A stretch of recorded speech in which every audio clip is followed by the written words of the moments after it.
look, McDaniels still lives in the Foxborough area. He is now the offensive coordinator for Mike Vrabel for this Patriots team. It's the third time he's been back. I think this has only happened one other time in the NFL that a guy has come back 3 times to be a coordinator. You cannot argue it's an uninspired hire. That is by definition, it's uninspired. He's coming back the third time. He just happened to be around. He's getting paid by another team, and you brought him in. Now, look, he's been the offensive coordinator for very, very good teams, and there's no doubt about it. So yesterday we were talking about it, and all I said was that, look, you can't make the argument. The only argument that I hated about it was that when people say, oh, well, he'll be around for a long time and you don't want a guy to have a bunch of offensive coordinators. Yeah, you don't want a quarterback to have a bunch of offensive coordinators that you're firing. If your quarterback has an offensive coordinator that sticks around for 2 years and gets another job, the reason they got that other job is because they developed the quarterback and you had an effective offense. So the idea that you'd get what you're really saying by that is there's a chance we might get an offensive coordinator that's too good, that could actually be a head coach.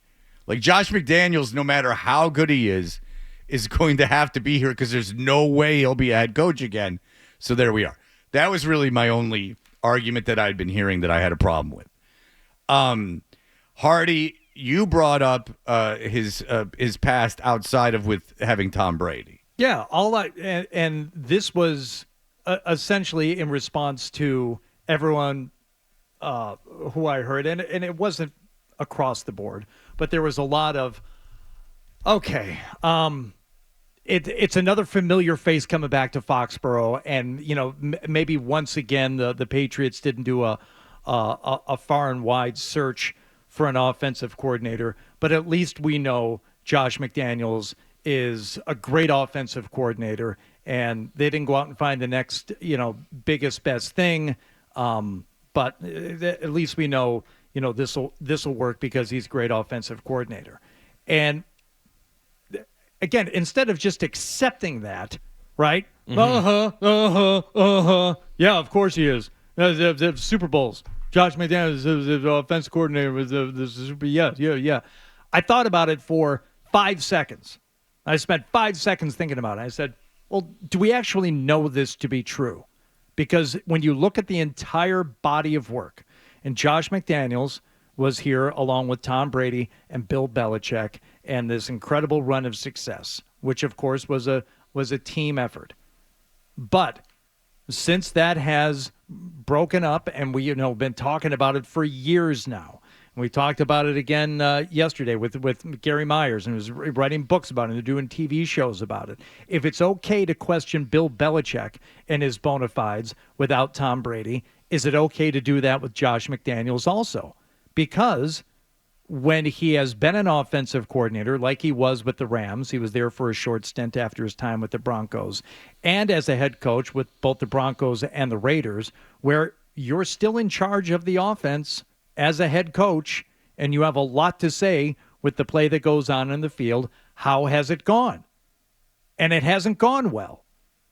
And is it fair to question, or is it fair to at least push back on the automatic, well, we know he's going to be a great offensive coordinator, so this may not be groundbreaking, but at least we know that he can do it, and that won't be a problem. Will it? That's my only question. How do we know for sure? Because when you look at the body of work outside of his time here with the Super Bowl run with the Patriots, it has not been impressive. I think it's a totally fair question to ask. Yeah, and it's not like were people lining up for his services. I mean, there's a lot of teams that need offensive coordinators, and his name hasn't even been mentioned. I mean, he's not this unanimous boy genius that people were going to bring in. And I don't think Josh McDaniel is too good for like another job, that he was just waiting for this Patriots job to open up. Why'd you leave the S off the second time? You second-guessed yourself. McDaniel's, not McDonald's. Oh. These rhymes are burgers. These rhymes are Daryl's. These burgers are Ronald's. Yeah. So anyway, so Hardy says these things in the 98.5 The Sports Hub puts up the very controversial video of Hardy saying these things, and there was a response that caught like wildfire. How did you find out about this? Somebody texted. Who? Say who? Andy Hart. Andy Hart from the afternoon show at WEEI. I've known Andy for a long time. We did pre and post together for the Patriots. Yeah. The brand new one with Ted.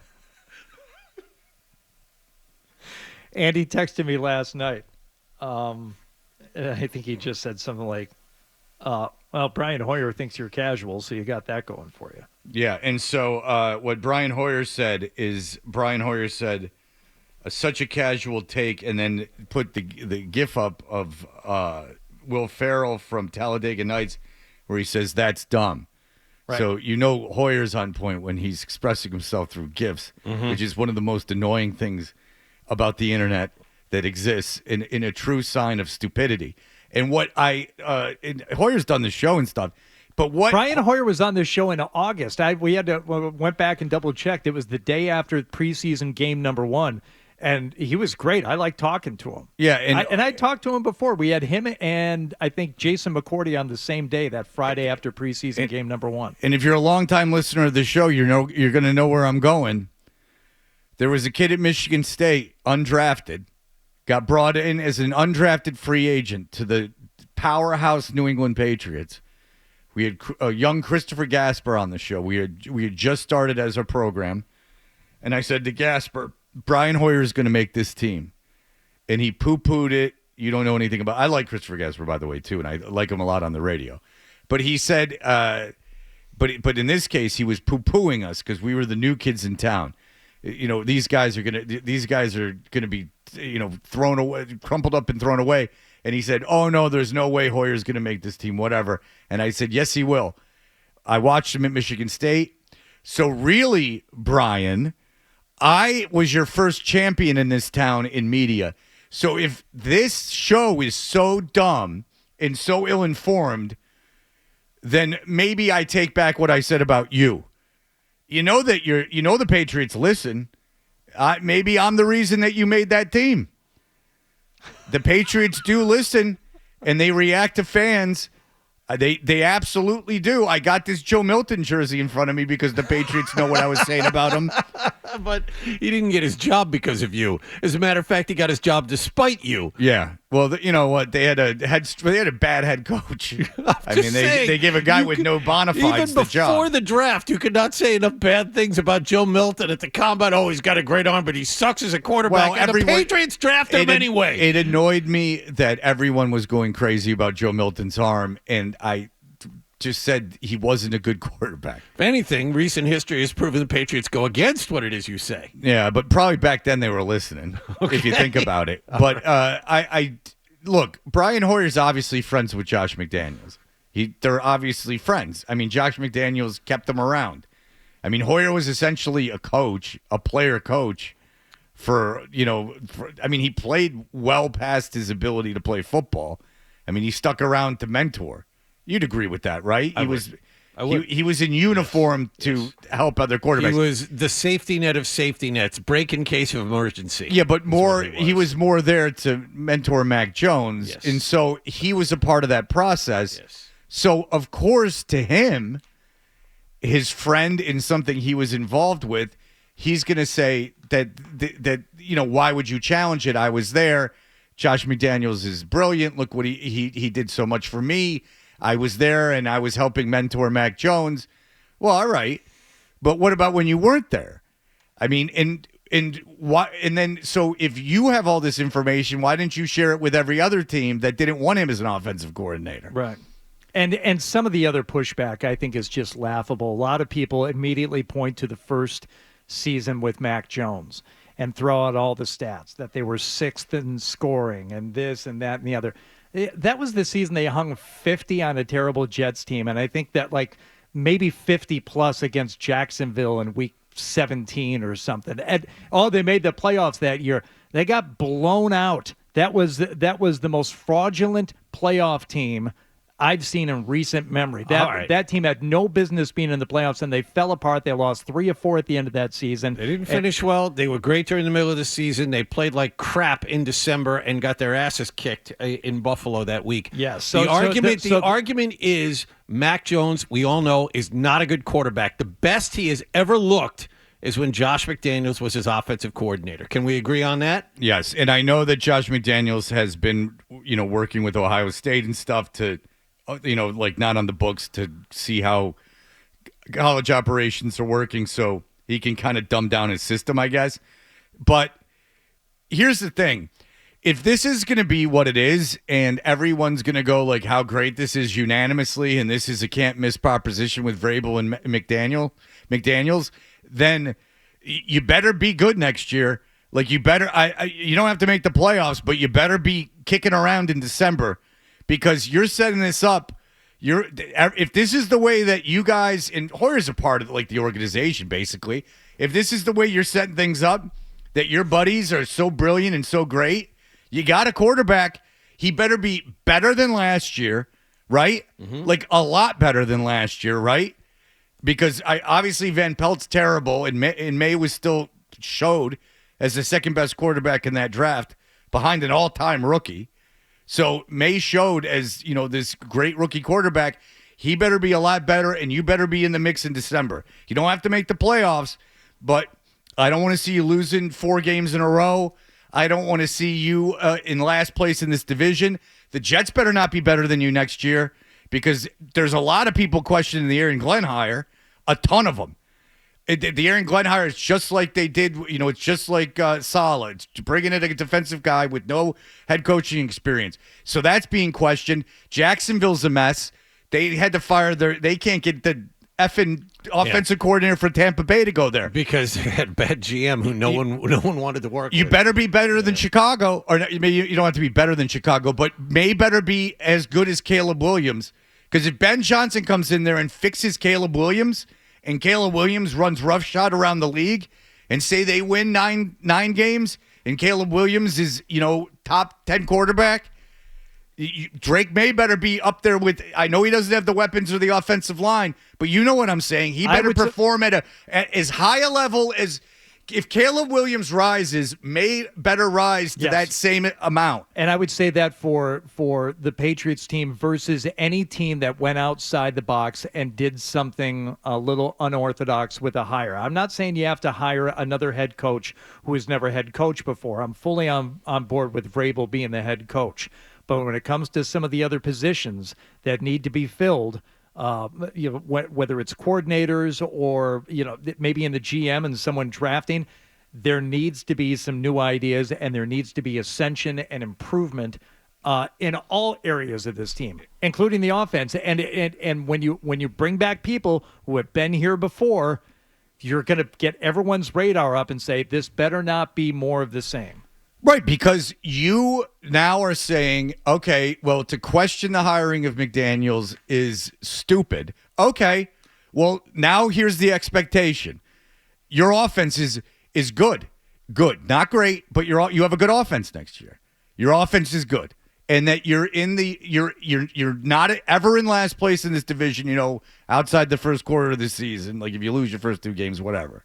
Even though that's not going to be good. Yeah. But you better be competing for a playoff spot, and your offense better have vastly improved. People also pointed out that under Josh McDaniels, Mac Jones was a Pro Bowl quarterback that first year. I'm like, easy. Well, easy with the Pro. Yeah, everyone kind of got that. No one good plays in the Pro Bowl. But just if you want to just keep it to the quarterbacks for a second, do we all agree that Drake May has the makings of being a better quarterback after 1 year than Mac Jones did? Oh, God, yes. Okay, we better see a lot more out of Drake May here in year 2. And especially if they add like T. Higgins, and they're going to have a better roster just by default.